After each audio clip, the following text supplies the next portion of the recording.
Hello Bangladesh. এটাই হচ্ছে বাংলাদেশের এখনকার সবচাইতে বড় প্রবলেম, এই তেলের সংকট। অর্থাৎ মানুষ লাইনকে লাইন বসে আছে তেলের জন্য, পেট্রোলের জন্য, ডিজেলের জন্য এবং অকটেনের জন্য। এই চলুন এবার তাদের প্রতিক্রিয়াটা জেনে আসি। দেখুন তারা কি বলে, তাদের মনের ক্ষোভ আরে ভাই ওই যে ভিতরে যে লোকগুলো না এগুলো ঢুকাই দিচ্ছে এগুলো মাঝখানে যে লোকগুলো আছে না এই লোকগুলো সাইড দিয়ে জায়গায় দিচ্ছে অনেক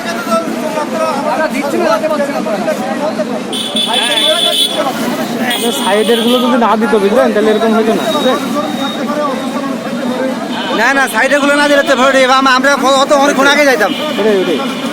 ওই দুই সাইড থেকে এসে জায়গায় মনে হচ্ছে 100টা গাড়ি জড়ো আছে সব সময় 100টার নিচে এই জায়গায় গাড়ি থেকে হেঁটতেছে না। পুরো দুর্নীতি হচ্ছে এখানে, দুর্নীতি।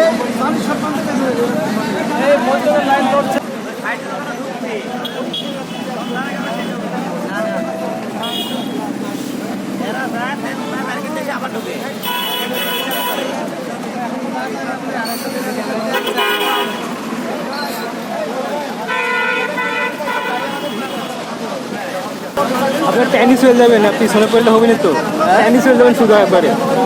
আমি তো চেষ্টা করতেছি। তাহলে তো এই সাইড থেকে গাড়িগুলো ঢোকার চেষ্টা করছে বুঝলেন, এই সাইডের আমার কাছে আর এই সাইডে যাতে সুযোগই না পায় কোনো হবে, ওটাই কোনো চান্সই দেওয়া যাবে না ওদের।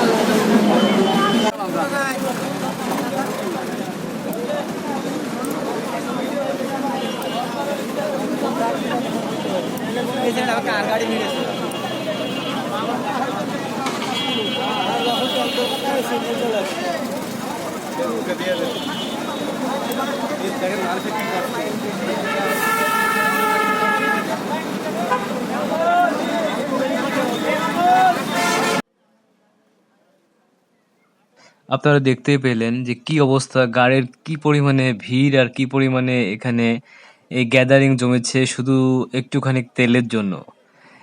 এই দিনেও যে বাংলাদেশকে দেখতে হবে বা বাংলাদেশের সাধারণ জনগণকে যে এরকম একটি দিন দেখতে হবে, এটা আসলে কল্পনাতে আসেনি কারো। আর মজার কথা হচ্ছে, এখানে যারা লাইনে থাকে তাদের তাদের আসলে খুবই কষ্ট হয় আর লাইন মেনটেন করতে।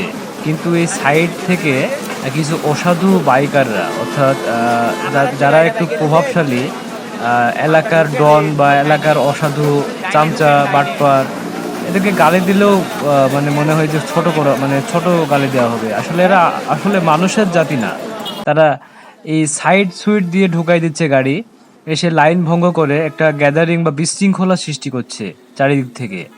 আর এদেশের আইন শৃঙ্খলা বাহিনীও আঙ্গুল চষে যাচ্ছে, তাদের কোনো দায় নাই, কোনো কিছু নেই।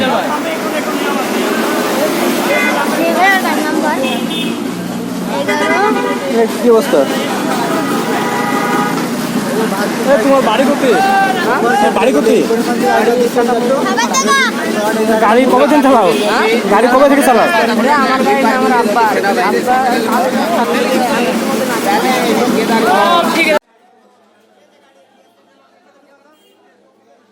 পাম্পের ভিতরে তেল নিতে এসে দেখি আরেকটা লাইন, অর্থাৎ অপোজিট থেকে আরো একটি ভিআইপি লাইন জুড়ে দিয়েছে।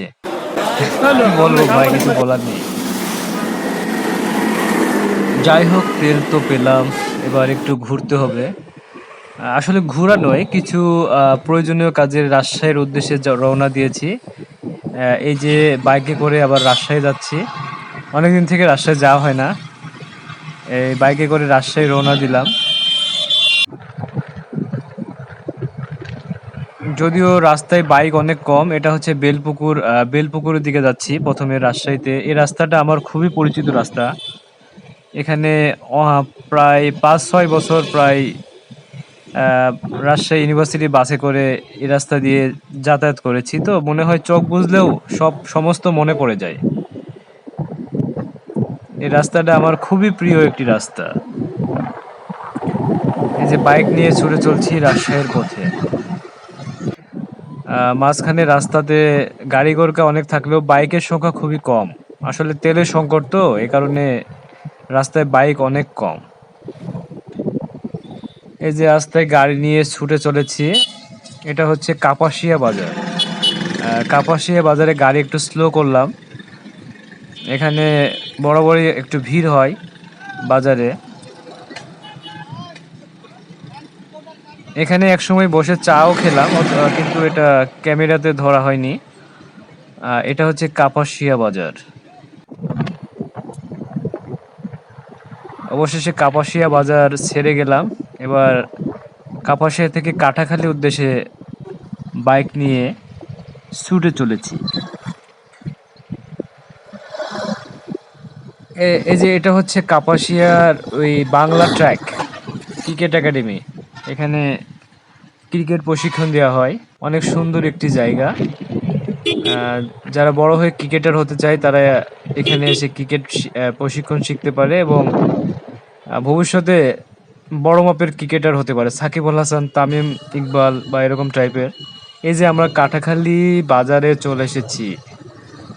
কাটাখালী হচ্ছে একটি জনকীর্ণ বাজার। এখানে একটি বিদ্যুৎ পাওয়ার প্ল্যান্ট রয়েছে, এখান থেকে বিদ্যুৎ উৎপন্ন হয়। আর কাটাখালী বাজার আসলে একটি জনাকীর্ণ বাজার। এখানে প্রচুর লোকের ভিড় হয়। এখানে অনেক কিছু পাওয়া যায়, এখানে হাটও বসে। এই পুরা বাজারই আমার ঘোরা আছে, বা পুরা জায়গাটাই আমার বেড়ানো আছে চারিদিকে। এই যে এটা হচ্ছে কাটাখালী বাজার। এখানে আমি গাড়ি যত স্পিডে যাই না কেন এখানে থামতেই হবে, সবসময় ভিড় লেগেই থাকে।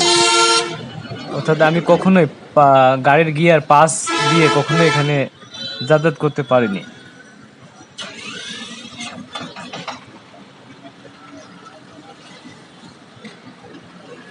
এটা হচ্ছে কাটাখালী বাজার।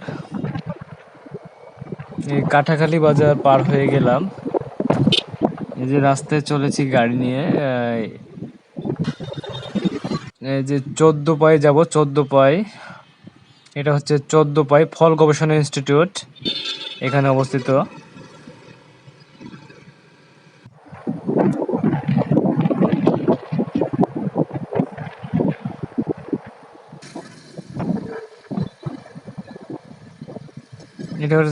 এটা হচ্ছে রাজশাহীর ফলের রাস্তা। এই যে বিনোদপুর বাজার, এটা হচ্ছে বিনোদপুর বাজার। বিনোদপুর বাজার খুবই পরিচিত একটি জায়গা। অর্থাৎ এখানে অনেক স্মৃতি রয়েছে আমার ছাত্র জীবনের। বিনোদপুর বাজারে থেকে যে মেন গেটের দিকে যাচ্ছি, এটা আমার varsity main gate. Binodpur main gate, Kajla, এগুলো হচ্ছে মনে হয় যে নিজের গ্রামের মতো লাগে, নিজের বাড়ির মতো লাগে। অর্থাৎ অনেকদিন এখানে কাটিয়েছি তো এই কারণে এটাকে দেখে মনে হয় যেন নিজের বাড়ির মতোই লাগে, পরিচিত, এতটা পরিচিত এখানে।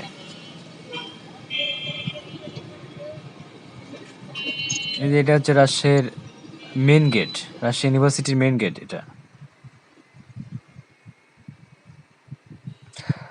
এখানে একটি মাজার রয়েছে, এই মেন গেট পার হয়ে যে একটি মাজার রয়েছে, এটা হচ্ছে হজরত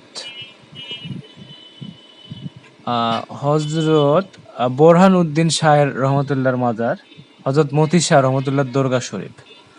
এটা আপনারা অবশ্যই লক্ষ্য করবেন, এখানে একটি মাজার বা দরগা শরীফ রয়েছে। যারা ওই টাইপ মানে ওই ধরনের লোক, তরিকতের লোক, তারা অবশ্যই এটা চিনে থাকবেন। অবশেষে মেন গেট পার হয়ে এবার কাজলার দিকে যাচ্ছি। কাজলাও খুবই পরিচিত একটি জায়গা। কাজলা হচ্ছে অনেক ভালো একটি জায়গা। অর্থাৎ বিনোদপুর মেন গেট কাজলা, আপনি ধরতে পারছেন অবশ্যই। প্রথমে বানেশ্বরে ছিলাম, বানেশ্বর থেকে বেলপুকুরে আসলাম, বেলপুকুর থেকে কাপাসিয়া, কাপাসিয়া থেকে কাটাখালী, কাটাখালী থেকে বিনোদপুর, বিনোদপুর থেকে মেন গেট, মেন গেট থেকে কাজলা। এই যে এটা হচ্ছে কাজলা। এভাবেই বাইকে ঘোরা আসলে একটি মিশন কমপ্লিট হচ্ছে। এই যে এটা হচ্ছে কাজলা সিয়ামুন রেস্টুরেন্ট, কাজলা বাজার। এখানে অনেক জনাকীর্ণ হয়, জনাকীর্ণ অর্থাৎ এটা অনেক লোক সমাগম হয়। কাজলা থেকে অবশেষে তালাইমারির দিকে যাচ্ছি। অর্থাৎ কাজলার পরে যেটা অবস্থিত সেটা হচ্ছে তালাইমারি। তালাইমারিতে রয়েছে রুয়েট, অর্থাৎ Rajshahi university of engineering and technology, Rajshahi প্রকৌশল ও প্রযুক্তি বিশ্ববিদ্যালয় রুয়েট রয়েছে। এই রুয়েটের পাশ দিয়ে আবার তালাইমারির পাশ দিয়ে আবার চলে গেছে একটি ফ্লাইওভার, আপনারা অবশ্যই চিনে থাকবেন ফ্লাইওভার, খড়খড়ের দিকে যাওয়া যায় এখান থেকে। এই যে এটা রুয়েট গেট, রুয়েটের মেইন গেট এটা। আসলে বাইক নিয়ে বেরানোর মজাই আলাদা, যদিও বেরানোর উদ্দেশ্য না, মূল্যবান জিনিস কেনার জন্যই যাচ্ছি রাজশাহীতে। অনেকদিন রাজশাহীতে বাইক নিয়ে যাওয়া হয় না, তো রাজশাহীতে বাইক নিয়ে যাওয়া হচ্ছে আজকে। আগে তো প্রতি সপ্তাহে 5 দিন করে যেতাম রাজশাহীতে, এখন এই দেশে তেলের সংকটের কারণে একটু স্যাক্রিফাইস করতে হচ্ছে, বুঝতেই পারছেন দর্শক। এই যে তালাইমারি বাজার, এটা তালাইমারি বাজার। তালাইমারি বাজারেও রয়েছে অনেক ধরনের ভিড়, এখানেও গাড়ি ঘোড়ার অনেক ভিড় এখানে। তালাইমারি বাজার রাজশাহী মিষ্টি বাড়ি অবস্থিত এখানে, রাজশাহী মিষ্টি বাড়ি, আচ্ছা মিষ্টির বাড়ি এখানে। এই যে এটা হচ্ছে তালাইমারি, তালাইমারি থেকে আমরা একটু ডানের দিকে যাব। আমার হচ্ছে বেরানোর আজকের মানে খুব কাজের জায়গা হচ্ছে টিকাপাড়া, রাজশাহী টিকাপাড়া। টিকাপাড়া হচ্ছে মেন টার্গেট। আজকে সাহেব বাজার বা অন্যদিকে যাব না, পদ্মা গার্ডেন বা এগুলো তে যাব না, ওগুলোতে অনেক গিয়েছি। টিকাপাড়া কোন দিকে? আজকে টিকাপাড়া টিকাপাড়া? টিকাপাড়ায় যে এপারে চলে যান, যে বাম দিকে রাস্তা পেলো, হ্যাঁ হ্যাঁ। বাম দিকে সামনে পড়বে সাদির মুখ, তারপর মুনাফের মুখ, তারপর টিকাপাড়া, ও আচ্ছা, প্রথমে সাধুর মোড়, তারপর মুনাফের মোড়, তারপর টিকাপাড়া। তারপর টিকাপাড়া, বামের রাস্তা হয়ে যাবে। হ্যাঁ, বামে রাস্তায়। আচ্ছা ওকে, ঠিক আছে। একটাই রোড, ওজনে পথে দিলাম আমাদের। আচ্ছা, ঠিক আছে। কত যাওয়া যাবে, পুরো হবে। ও আচ্ছা আচ্ছা, ঠিক আছে, ওকে, ঠিক আছে।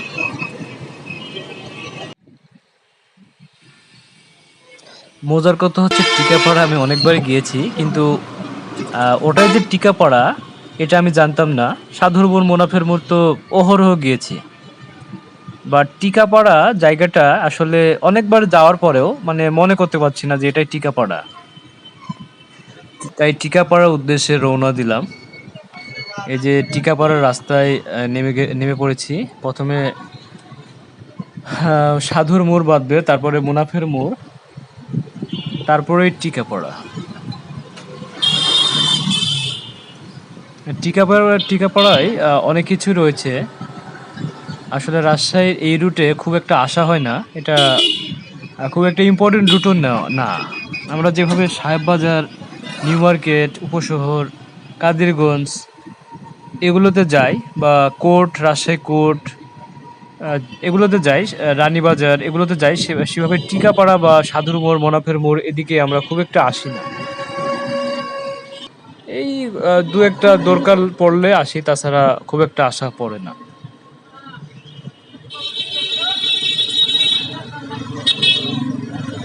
এই আজকে একটু দরকারে এখানে এসেছি। আর এই অলিগলিতে বাইক নিয়ে ঘুরতে মানে ঘোরার একটা আলাদা সুবিধা রয়েছে। আচ্ছা ভাই, টিকাপাড়া কোন দিকে? মানে সামনে কত যাবো? মসজিদ ধরতে হবে, ওটা পার হলে গোরস্থান হয়ে টিকাপাড়া। সামনে গেলে টিকাপাড়া, গোরস্থান ডানের গোরস্থান ভাবে টিকাপাড়া, ডানে যেতে হবে। আচ্ছা, একই রাস্তায় গোরস্থান দেখা শোনা টিকাপাড়া। ও আচ্ছা আচ্ছা, ঠিক আছে, ঠিক আছে। অবশেষে সঠিক দিক নির্দেশনা পেয়ে টিকাপাড়ার উদ্দেশ্যেই রওনা হলাম। এই যে অলিগলি ঘুরে পিছে সুন্দর একটি ফুলের গাছ, তারপরে এই যে মসজিদ, এটা টিকাপাড়ায় অবস্থিত মসজিদ। আর এই মসজিদের অপোজিটে রয়েছে গোরস্থান, টিকাপাড়া গোরস্থান। এই যে এটা হচ্ছে টিকাপাড়া গোরস্থান। এখানে অনেক কবর রয়েছে, মানে অনেক কবর রয়েছে এখানে। এটা হচ্ছে টিকাপাড়া গোরস্থান। অবশেষে টিকাপাড়া ঘোরার পরে অর্থাৎ অনেক বেরানোর পরে বা অনেক কাজ শেষে আমরা আবার বাড়ির উদ্দেশ্যে রওনা দিলাম। এই যে রাত হয়ে গেছে, প্রায় রাত হয়ে গেছে, তাই অন্ধকার, চারিদিকে অন্ধকার দেখা যাচ্ছে। এই অন্ধকারের জন্য এখন এই নাইট ভিশন চশমাটা ইউজ করব। কারণ হেলমেট দিয়ে স্পষ্ট দেখা যাচ্ছে না, কারণ নাইট ভিশন চশমাতে দেখা যাবে খোলা চোখে গাড়ি চালানো বিপজ্জনক, কারণ কখন বলে পোকামাকড় এসে চোখে পড়ে দুর্ঘটনা ঘটতে পারে। তাই নাইট ভিশন চশমা খুবই খুবই উপকারী। আপনারা রাতের বেলায় গাড়ি চালানোর সময় অবশ্যই নাইট ভিশন চশমা ইউজ করবেন। এই যে এটা কাপাসিয়া বাজার, এখানে বসে 2 4 কাপ চা না খেলে